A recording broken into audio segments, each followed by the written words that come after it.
Hello student, तो हम लोग हमारा डिस्कशन कंटिन्यू करते हैं with the solving of in equation. तो ठीक है, तो हम लोग एग्जांपल इतने करेंगे जिससे हम लोगों को इन इक्वेशन सॉल्व करने में कोई भी परेशानी नहीं हो और सारे हमारे डाउट जो हैं वो दूर हो जाएं। तो देखो यहाँ क्या लिखा हुआ है, solve for x plus 1⁴ x+3 है ना। अब देखो यहाँ इस क्वेश्चन के अंदर क्या नया है जिसकी वजह से हम इस क्वेश्चन को सॉल्व कर रहे हैं। तो देखो यहाँ पे लिखा हुआ है x+1⁴। अब देखो ये इवन है तो इसको हम इग्नोर करने वाले। x+3 की पावर कितनी है 1, वहाँ पे कुछ भी नहीं है, डिवाइड बाय x-2 की पावर 3 एंड x² + 1 > 0। अब देखो यहाँ पे ये जो x² + 1 है ना, अगर तुम इसको = 0 करोगे तो यहाँ से तुम्हें कोई वैल्यू मिलेगी भी नहीं और वो ऑलरेडी पॉजिटिव है।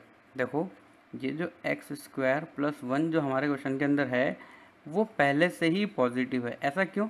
क्योंकि देखो x² करोगे तो x² क्या होगा, या तो 0 या 0 से बड़ा +1, तो मतलब ये वैल्यू तो कैसे भी करके 1 से बड़ी है, तो 1 से बड़ी है तो इसका मतलब ये पॉजिटिव है। तो अगर ये पॉजिटिव है तो ये पूरा का पूरा जो एक्सप्रेशन है उसके साइन को x² + 1 कुछ चेंज कर ही नहीं रहा है। यहाँ से हमें ना तो नंबर लाइन पे कोई नंबर आएगा और ना यहाँ से हम लोगों का क्या आएगा, आंसर। तो देखो x की हम लोगों को पहले वाले फैक्टर से वैल्यू कितनी मिलेगी, x = -1, और x हमें x+3 = 0 करेंगे तो -3 मिलेगा। x-2 = 0 करेंगे तो इससे हम लोगों को x क्या मिलेगा, 2, क्योंकि x -1 जो है वो फैक्टर ऑड नहीं इवन वाले से हम लोगों को मिल रहा है, तो उसको हम लोग छोड़ देंगे। बट यहाँ पे इक्वल टू है, तो इक्वल टू है इसलिए हमारे आंसर के अंदर -1 और -3 तो आना ही आना चाहिए हमारे आंसर के अंदर। ये हमें बात ध्यान रखनी है। तो इस बात को ध्यान रखते हुए अब हम लोग नंबर लाइन बना लेते हैं। तो देखो ये नंबर लाइन, अब क्या क्या नंबर्स मेरे पास है, x -1 को तो मैंने मना ही कर दिया क्योंकि वो x + 1⁴ इवन डिग्री से हमारे पास आ रहा है। ओके, तो हम लोग क्या ले लेते हैं, -3 लिख देते हैं सबसे पहले, -3, फिर उसके बाद हमारे पास क्या नंबर है, 2। तो अगर ये दो नंबर है तो कितने पार्ट में डिवाइड हो जाएगी number line, 3, positive, negative and positive. अब greater than equal to sign है, तो greater than equal to sign की वजह से हमारे जो इंटरवल सेलेक्ट करने में आएंगे वो कौन कौन से आएंगे, जहाँ प्लस साइन है। एक तो -∞ से -3 और एक 2 से क्या हो जाएगा, इनफाइनाइट। चलो तो हम लोग आंसर लिखना स्टार्ट करते हैं। -∞ तो सबसे पहले ओपन इंटरवल में, उसके बाद -3। अब ये -3 देख लो, ये -3 न्यूमरेटर में से आ रहा है या डिनोमिनेटर में से। अगर ये न्यूमरेटर में से आ रहा है तो हम इसको आंसर के अंदर क्या कर लेंगे, इंक्लूड कर लेंगे। ओके, तो हम इसको आंसर के अंदर इंक्लूड कर चुके हैं। अब नेक्स्ट हम लोग क्या कर सकते हैं, नेक्स्ट पॉजिटिव इंटरवल वाला है 2 से इनफाइनाइट, तो हम उसको यूनियन करके लिख देते हैं। बट 2 जो है वो डिनोमिनेटर में से आ रहा है, इसलिए 2 को हम किस में लिखेंगे, ओपन इंटरवल में, 2 से इनफाइनाइट। अब देखो मैं कुछ कह रहा था कि -1 और -3 हमारे आंसर के अंदर आने चाहिए, तो -3 तो आंसर के अंदर हमें दिखाई दे रहा है, तो क्या -1 इस इंटरवल के अंदर इंक्लूड है ऑलरेडी, नहीं, तो उसको हमें अलग से ऐड करना पड़ेगा। तो अलग से सिर्फ -1 ऐड करना है हमें, तो -1 हम उसको ऐड कर सकते हैं। अब ये देखो ये बिल्कुल जो हमने ये ऐड किया ना, तो ये वेवी कर्व की बिल्कुल लास्ट स्टेप है कि अगर कोई वैल्यू अनडिफाइंड कर रही है तो उसको सब्ट्रैक्ट कर लो, अगर कोई वैल्यू एक्स्ट्रा नेसेसरी है तो उसको क्या कर दो, ऐड। तो इस तरीके से हमारे पास जो है ऑप्शन नंबर कौन सा हो जाएगा, सी राइट हो जाएगा हमारा। क्लियर? तो -1 को क्यों हमने इंक्लूड किया है, क्योंकि -1 से अगर हम x -1 यहाँ रखते हैं तो -1 + 1 ये 0 हो जाएगा, और 0 से होने से ये पूरा का पूरा जो पोर्शन है, ये पूरा का पोर्शन क्या हो जाएगा, 0 हो जाएगा। तो 0 > 0, तो 0 > 0 तो बिल्कुल सही होता है ना, 0 > 0 सही है। तो इसका मतलब x -3 इस एक्सप्रेशन को क्या कर रहा है, सेटिस्फाई, और x -1 भी इसको सेटिस्फाई कर रहा है। तो ये हम लोगों को यहाँ पे इस क्वेश्चन के अंदर ध्यान रखना था। चलो नेक्स्ट क्वेश्चन थोड़ा सा अजीब है, थोड़ा सा डरावना है, बट फिर भी हम लोगों को सॉल्व इसको करना है। ओके, तो देखो यहाँ पे क्या लिखा हुआ है, x -4 > 2013। अब हमें कोई मतलब नहीं है यहाँ 2000, 3000, 4000, 5000, 1 लाख, 2 करोड़ कितना भी लिखा हो, हमें सिर्फ देखना है कि वो नंबर जो फैक्टर की पावर में लिखा हुआ है वो इवन है या ऑड है। तो यहाँ ओड है इसलिए हम लोगों को इस नंबर को हम इंक्लूड करेंगे। इसी तरीके से x प्लस 8 की पावर कितनी है 2014, इवन है, इसको इग्नोर कर देना है हम लोगों को, x प्लस 1। ओके, अब डिवाइड में जो है वो डिवाइड में क्या चल रहा है x की पावर 2016 x माइनस 2 की पावर 3 है ना, इसको हम लोगों को लेना है। इसी तरीके से x प्लस 3 की भी कुछ पावर है, वो कितनी है 5, और x माइनस 6 रेस टू कितना है कुछ भी नहीं 1 है, और x प्लस 9 रेस टू हम लोगों को मिल रहा है यहाँ से 2012। ओके, तो चलो ये है पूरा का पूरा लेस देन 0। अब देखो न्यूमरेटर में जो वैल्यूज़ हम लोगों को 0 देनी है तो वो आंसर के अंदर हम लोगों को इंक्लूड करना है, बराबर 0 लिखा हुआ है यहाँ, क्योंकि लेस देन इक्वल टू 0 मतलब हम लोगों ने 0 को भी इंक्लूड करना है। तो x is equal to answer के अंदर ये तो हमारे आने ही आने चाहिए पॉइंट, कौन कौन से 4 आना चाहिए, -8 आना चाहिए, और इसी तरीके से -1 आना चाहिए। क्यों? क्योंकि -1 पे ये वाला पार्ट 0 है, -8 पे ये वाला पोर्शन 0 है, और 4 पे x-4 वाला जो फैक्टर है वो 0 है। अब देखो हम सभी से x की वैल्यू निकाल लेते हैं, तो 3 वैल्यू तो हम लोगों ने यहाँ पे लिखी थी। अब जो है डिनोमिनेटर में से हम लोगों को क्या क्या वैल्यू मिल रही है वो देख लेते हैं हम। x इज इक्वल टू हमें मिल रहा है 0, यहाँ से हमें अगर हम x माइनस 2 बराबर 0 लिखते हैं तो x इज इक्वल टू हमें मिलेगा 2। इसी तरीके से x प्लस 3 बराबर 0 से हमें x इज इक्वल टू मिलेगा -3, यहाँ से हमें मिलेगा x is equal to 6। Okay, और यहाँ से हम लोगों को लेने की ज़रूरत नहीं है, क्योंकि यहाँ से x इज इक्वल टू -1 आएगा, उसको हमें कंसिडर नहीं करना है, क्योंकि वहाँ जो डिग्री है वो 2000 क्या है 12। इसी तरीके से ये ओड है, तो यहाँ से हम लोगों को x इज इक्वल टू -1 आना है ना, और यहाँ से हम लोग x इज इक्वल टू क्या लेंगे 4। तो ये जितने भी मैंने ब्लू में लिखा है उस सबको हमें नंबर लाइन पे रिप्रेजेंट करने की ज़रूरत है, क्योंकि वो सभी के सभी जो हैं ओड डिग्री की पावर है। ठीक है, तो ये जो 0 है ना इसको हम लोग हटा सकते हैं, क्योंकि ये 2016 है इसकी पावर। और इसी तरीके से हम लोग x इज इक्वल टू -9 को भी इंक्लूड नहीं करेंगे, तो मैं बॉक्स में लिख देता हूँ जिसको हम इंक्लूड नहीं करने वाले हैं। इसी तरीके से x इज इक्वल टू -8 को भी हम इंक्लूड नहीं करेंगे, तो ये बॉक्स में आ गया। तो जितनी भी बॉक्स में वैल्यू है उन सभी की डिग्री जो कितनी है वो इवन है। x इज इक्वल टू -8 जहाँ से आ रहा है वो 2014 है, इसी तरीके से x इज इक्वल टू 0 आ रहा है वो 2016 है, और जो x इज इक्वल टू -1 है उसकी भी जो डिग्री है वो इवन डिग्री है। तो जो बॉक्स के बिना है वो सब वैल्यू अब नंबर लाइन पे शो करने का टाइम आ गया है। तो चलो नंबर लाइन ड्रॉ कर लेते हैं हम लोग। थोड़ी बड़ी नंबर लाइन आएगी हम लोगों की, एरो यहाँ पे भी आना चाहिए, ये -इनफाइनाइट, इसी तरीके से यहाँ पे क्या आ जाएगा +इनफाइनाइट। तो स्टार्ट करते हैं। सबसे पहले नेगेटिव वैल्यू देखते हैं हम लोग।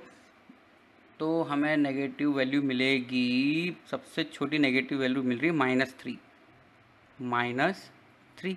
इसके बाद नेक्स्ट जो वैल्यू हमें मिलेगी नेगेटिव वो x इज इक्वल टू -1 हमें मिल रहा है, ये लो -1 हम लोग लिख देते हैं। फिर उसके बाद हमें x इज इक्वल टू क्या मिल रहा है 0, और x इज इक्वल टू 0 के बाद यहाँ पे अवेलेबल है 2, क्या अवेलेबल है 2, और 2 के बाद 3 है क्या कहीं पे नहीं, तो 2 के बाद 4 है, क्योंकि x-1 की पावर 2013 है ना, तो हम 2 के बाद लिख सकते हैं, क्या लिख सकते हैं 4 के बाद और क्या फैक्टर आ रहा है 6 दिखाई दे रहा है मुझे। ठीक है, तो 6 देखो यहाँ पे कितने नंबर्स हम लोगों ने लिखे हैं 1 2 3 4 5 6, यहाँ पे कितने फैक्टर थे 1 2 3 4 5 6 7 8, तो इसका मतलब हम लोगों ने यहाँ पे 6 नंबर्स लिख दिए, और यहाँ पे कितना है 1 2 3 4 5 6 7 8, तो हमें 2 वैल्यू नहीं लिखनी चाहिए थी। कौन कौन सी वैल्यू नहीं लिखनी चाहिए थी, x इज इक्वल टू 0 हम लोगों को यहाँ पे नहीं लिखना चाहिए, हटा दो इसको, नहीं तो ये कंफ्यूज करेगा। x इज इक्वल टू यहाँ पे आप देखो 1 2 3 4 5 वैल्यू है, और टोटल यहाँ पे कितना है 8 है। कौन कौन सी वैल्यू नहीं लिखी है हम लोगों ने, -1 इंक्लूड नहीं किया क्योंकि इवन है, 0 इंक्लूड नहीं किया क्योंकि x की पावर कितनी है 2016, इसी तरीके से x इज इक्वल टू -8 भी हम लोगों ने यहाँ पे नहीं लिखा है। अब देखो सिंपली वही कंसेप्ट हम लोग यूज़ करेंगे, बिल्कुल राइट हैंड साइड से क्या लिखेंगे पॉजिटिव, फिर नेगेटिव, फिर पॉजिटिव, फिर ये नेगेटिव, फिर पॉजिटिव, फिर नेगेटिव।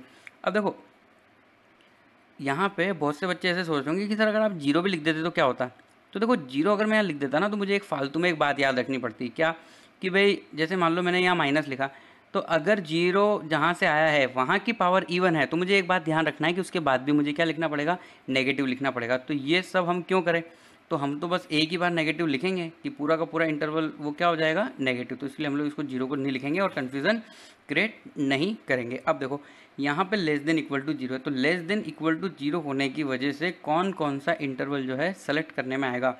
लेस देन जीरो की वजह से 4 से 6 वाला, -1 से 2 वाला इंटरवल हम लोग सेलेक्ट करेंगे। इसी तरीके से नेगेटिव और कहाँ पर वैल्यू आ रही है, -∞ से -3 जो वैल्यू है वो भी हम लोगों को क्या दे रहा है, नेगेटिव। वापस से देख लेते हैं, positive negative positive negative positive and negative. तो इस तरीके से हम लोग यहाँ पे आंसर जो है हमारे प्लॉट कर सकते हैं।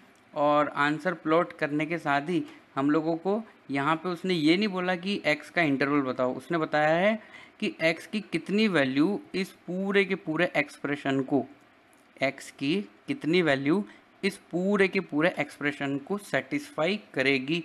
और इवन कौन सा इंटीजर ही सेटिस्फाई करेगी या पॉजिटिव इंटीजर। तो देखो क्वेश्चन के अंदर क्या लिखा है, क्वेश्चन हम लोग दोबारा से पढ़ लेते हैं। तो एक बार तो यहाँ से अगर रियल नंबर में अगर मुझे आंसर लिखना हो ना, तो मैं क्या लिखूँगा, अगर मुझे रियल नंबर में लिखना है तो मैं क्या लिखूँगा, -∞ से -3। अब -3 आया है नीचे से, इसलिए हम उसको क्या लिखेंगे, ओपन इंटरवल में लिखेंगे। फिर यूनियन नेगेटिव, नेक्स्ट इंटरवल कौन सा है हमारा, -1 से 2। अब -1 जो है वो हमें मिला है न्यूमरेटर में से, इसलिए हम उसको क्लोज में लिख सकते हैं। और 2 जो है हमें डिनोमिनेटर से मिला है ओपन इंटरवल में। यूनियन 4 से 6, अब 4 जो है हम लोगों को न्यूमरेटर में से मिला है और 6 हम लोगों को मिला है नीचे से, तो हम लोग उसको किसे लिखेंगे, ओपन इंटरवल में। अब यूनियन हम वो सब वैल्यू कर देंगे जो यहाँ नहीं आई है, जैसे कि 4, तो 4 आ चुका है। -8 आंसर के अंदर इंक्लूडेड है और -1 यहाँ पे आंसर के अंदर आ गया, तो इसलिए हम लोगों ने ये सब वैल्यूज़ लिख दी। अब देखो वो क्या बोलता है, वो ऐसा बोल रहा है कि नंबर ऑफ पॉजिटिव इंटीग्रल, अच्छा पॉजिटिव इंटीग्रल है तो हम लोगों को नेगेटिव वैल्यू तो वैसे ही क्या कर देनी है, सब्ट्रैक्ट कर देनी है, हटा देनी है, इग्नोर कर देनी है, सेटिस्फाइंग द इनइक्वलिटीज़। ओके, तो इस डायग्राम पे हम लोग वापस आते हैं और इसके अंदर हम लोगों को सिर्फ पॉजिटिव देखना है। पॉजिटिव देखना है, सपोज करो यहाँ पे कहीं जीरो है, अगर हम बोलते हैं कि यहाँ पे जीरो है तो हमें जो आंसर है हमारा सिर्फ कहाँ से कहाँ तक देखना है, इतने ही इंटरवल में हमारा आंसर देखना है पॉजिटिव में। तो इतना ही देखना है, मतलब ये जो हमने आंसर लिखा हुआ है नंबर लाइन से, अभी हम लोग इंटीजर्स को सेलेक्ट करना स्टार्ट कर देते हैं। तो x की कौन कौन सी वैल्यू है जो आंसर हमारा सेटिस्फाई करेगी, तो x बिलोंग्स टू, ओके। तो सबसे पहले हम लोग जीरो से आगे की तरफ बढ़ते हैं। तो जीरो से आगे तो हमारा आंसर क्या है, -1 से 2 के बीच में। तो -1 एक इंटीजर है पर वो पॉजिटिव नहीं है, इसलिए उसको हम नहीं लेंगे। तो हम कौन सा आंसर हमारे आंसर के अंदर इंक्लूड कर सकते हैं, जीरो। बट जीरो नहीं करेंगे। जीरो क्यों नहीं इंक्लूड करेंगे, क्योंकि देखो जीरो जो है वो आ रहा है डिनोमिनेटर में, तो डिनोमिनेटर वाला आंसर को हम कभी भी इंक्लूड नहीं करते, ओके। तो नेक्स्ट जीरो से हम आगे बढ़ रहे हैं, तो अभी हमें नेक्स्ट आंसर मिलेगा 1। अब 1 जो है वो न्यूमरेटर में से आ रहा है या डिनोमिनेटर में से, वो देख लो। तो 1 जो है वो 1 कहीं से भी नहीं आ रहा, तो इसलिए हम 1 को आंसर के अंदर इंक्लूड कर सकते हैं। अब नेक्स्ट आ रहा है 2, तो 2 तो वैसे ही ओपन इंटरवल में लिखा हुआ है, तो 2 हम आंसर के अंदर नहीं इंक्लूड करेंगे। इसके बाद हमारा आंसर आ सकता है 3, ओके, तो 3 को हम लिख सकते हैं। इसके बाद 4 किस में लिखा हुआ है, क्लोज इंटरवल के अंदर लिखा हुआ है। देखो 3 पे कोई प्रॉब्लम तो नहीं है, अगर 3x-3 अगर फैक्टर होता तो उसको हम लोग इंक्लूड नहीं करते, और x-3 जैसा तो हमें कुछ दिख नहीं रहा यहाँ पे। तो 3 अगर हमने यहाँ पे लिख भी दिया है, क्योंकि 3 तो हमारा आंसर के अंदर ही नहीं है ना, 3 तो इस आंसर के अंदर हमारे पास है ही नहीं, तो इसलिए हम लोग इस 3 को हटा देंगे यहाँ से, 3 नहीं आएगा। तो नेक्स्ट आंसर कौन सा आएगा हमारा, 4, ये वाला 4। और 4 से 6 के बीच में 5 तो आता ही है, तो हम 3 वैल्यू लिख पा रहे हैं ओनली। तो 3 इंटीजर ऐसे हैं जो इस इनइक्वलिटीज़ को सेटिस्फाई कर रहे हैं। तो ऑप्शन नंबर कौन सा हो गया, डी। तो इसको वापस से देखना समझने के लिए, अगर कोई कन्फ्यूज़न हो तो पूछ लेना मुझसे, मैं एक्सप्लेन कर दूंगा। चलो अब नेक्स्ट क्वेश्चन सॉल्व करते हैं। एक और थोड़ा सा अच्छा क्वेश्चन है, ये अलग तरीके का है। क्या लिखा हुआ है देखो, x² - 6x + 3, और उसके बाद लिखा हुआ है x² - 6x - 2 < 50। अब देखो ये राइट हैंड साइड में है ना, ये जीरो नहीं है। अगर राइट हैंड साइड में जीरो होता ना तो हम सीधा क्या कर देते, फैक्टर बना देते। अब यहाँ फैक्टर नहीं बनेगा तो हमें 50 को लेफ़्ट में लेकर आना पड़ेगा। तो देखो एक तरीका मैं तुम्हें यहाँ पे बताता हूँ जो बहुत ही मुश्किल तरीका है। वो क्या तरीका है, ये वाला फैक्टर पूरा का पूरा आप इससे मल्टीप्लाई करो और 50 को लेकर आ जाओ यहाँ पे लेफ्ट में, -50 = 0। फिर x को देखो मैक्सिमम पावर कितनी आएगी, x को x स्क्वायर से मल्टीप्लाई करोगे तो x की पावर 4 आएगा। तो x की पावर 4 वाली इक्वेशन को सॉल्व करना हमें पड़ेगा। तो x की पावर 4 वाली इक्वेशन को फैक्टर बनाने में बहुत सारी प्रॉब्लम क्रिएट हो सकती है। तो यहाँ पे हम लोग कुछ दूसरा तरीका अप्लाई करते हैं, कुछ जुगाड़ जैसा कुछ मेथड। तो देखो ये x² - 6x यहाँ तक सेम है सब कुछ, है ना। तो बस ये -2 और +3 का तो अंतर है। तो यहाँ पे छोटा कौन सा है, x² - 6x -2 छोटा है। तो इसको हम कुछ कुछ मान लेते हैं। लेट x² - 6x -2, इसको मैं ऐसे ही मान लेता हूँ tm कुछ भी। तो सपोज करो मैंने इसको m मान लिया, ओके। अब देखिए दोनों तरफ अगर मैं +5 कर देता हूँ, क्योंकि मुझे क्या बनाना है, देखो x² - 6 +3 होना चाहिए यहाँ। तो +3 कब होगा, जब 5 ऐड करेंगे। तो +5 कर दो दोनों तरफ ऐड, तो क्या हो जाएगा x² - 6x +5 करेंगे तो -2 + 5 हो जाएगा +3 = क्या हो जाएगा m+5। अब देखो ये वाली जो वैल्यू है हम लोगों को जो है सिंपली कहाँ हम लोग रख सकते हैं, इस तरफ इसमें रख सकते हैं, और जो नीचे वाली वैल्यू हम लोग यहाँ पे पुट कर सकते हैं। तो ये एक्सप्रेशन हम लोगों का कुछ इस तरीके से दिखाई देगा m की फॉर्म में। क्या हो जाएगा m+5 इंटू, और ये पूरा का पूरा तो हमने m माना हुआ है ना, तो m। अब जो लेफ्ट < क्या है, 50 लिखा हुआ है। अब हम उसके बारे में सोचते हैं, < 50 लिखा हुआ है उसके बारे में। तो देखो हम क्या कर सकते हैं, फैक्टराइज कर लेते हैं यहाँ पे, m² + 5m - 50 < 0। अब इसको फैक्टर करेंगे, 50 के 2 फैक्टर करो तो आई थिंक 10 और 5 होगा। तो हम क्या लिख सकते हैं इनको, m² + 10m - 5m - 50 < 0। अब यहाँ से क्या कॉमन आएगा, m, और उसके बाद कॉमन लेंगे हम -5। तो m - 5 एंड m+10, इस तरीके से कुछ फैक्टर बन के आएगा। अब देखो यहाँ से अब हम लोग दोबारा वही वैल्यू पुट कर देते हैं जो हम लोग x के फॉर्म में सॉल्व करने वाले थे। तो देखो x के फॉर्म में हम जो सॉल्व करने वाले थे, हमारे पास यहाँ पे क्या आया, m - 5 एंड m+10 < 0। और m की वैल्यू तो ये रही ना, तो ये m की वैल्यू यहाँ पे कॉपी पेस्ट कर दो। तो ये क्या हो जाएगा, x² - 6x -2 -5। इसी तरीके से m की value again copy paste, x² - 6x -2 + 10 < 0। अब देखो ये क्या हो जाएगा, x² - 6x -7। इसी तरीके से राइट हैंड साइड में जो है वो क्या हो जाएगा, x² - 6x -6x +8 < 0। अब देखो ये जो एक्सप्रेशन आया ना हमारा, तो यहाँ पे 2 क्वाड्रेटिक एक्सप्रेशन हम लोगों के बन चुके हैं। अब 2 क्वाड्रेटिक एक्सप्रेशन के हम लोग यहाँ पे कर सकते हैं फैक्टर। क्या कर सकते हैं, फैक्टर। तो देखो फैक्टर करना स्टार्ट करते हैं अभी हम लोग। तो 7 से अगर हम लोग करेंगे फैक्टर, तो इसको इस तरीके से लिख सकते हैं कुछ, x² - 7x + x - 7। इसी तरीके से हम लोग यहाँ पे फैक्टराइजेशन कर सकते हैं, x² - 4x - 2x + 8 < 0। अभी पता है हम क्या कर रहे हैं, वेवी कर्व मेथड की फर्स्ट प्रोसेस को पूरा करना चाहते हैं, फैक्टर हम लोग बनाना चाहते हैं। तो देखो यहाँ से एक बार हम क्या कॉमन लेंगे, x, और एक बार हम कॉमन लेंगे +1। तो ये हो जाएगा तुम्हारा x - 7। एक तो हो जाएगा x - 7 इंटू x + 1, और दूसरे फैक्टर तुम्हारे हो जाएंगे x - 2 and x - 4 equal to नहीं है, यहाँ पे जो साइन चल रहा है वो क्या चल रहा है, < 0।